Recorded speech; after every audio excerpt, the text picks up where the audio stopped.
అస్సలాముఅలైకుం వరహమతుల్లాహి వబర్కాతుహు. Hi hello welcome to my channel అండి. చూస్తున్నారు కదా, ఈరోజు అయితే కనుక టిఫిన్ మా ఇంట్లో దోశ.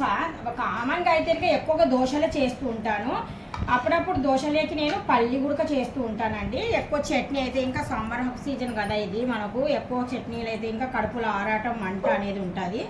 అందుకనేసి కొద్దిగా జస్ట్ అప్పుడప్పుడు పల్లి కూడా ఇలా చేస్తూ ఉంటాను. పల్లి అంటే ఇంకా బంగాళదుంప కొద్దిగా వేసి వైట్ చైనా వేసి చేశానండి.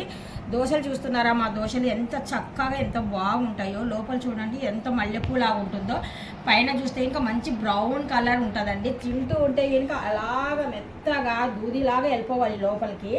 అలాంటి దోశలే నేను చేస్తూ ఉంటాను ఎక్కువగా ఇంట్లో కదా. ఇదండి పిల్లల టిఫిన్ ఈరోజు. చక్కగా హెల్దీ అయిన టిఫిన్ మనం ఇంట్లోనే చేయాలా, ఇలాగే పెట్టాలా. మీకు ఇంకా ఎలాంటి దోశలు కావాలనో చేయాలని చెప్పండి కామెంట్లో. నాకు దోశలు అయితే కనుక విపరీతంగా చేసి నేను ఆల్రెడీగా యూట్యూబ్ ఛానల్లో అప్లోడ్ చేసి పెట్టానండి.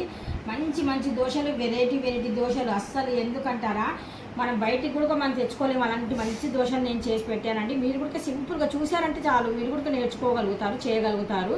సూపర్గా ఉంటాయి. ఒకవేళ మీరు చేసినట్టుగా అయితే ఇంకా కామెంట్ చేసి చెప్పండి నాకు మీకు ఎలా వచ్చాయో. ఓకేనా.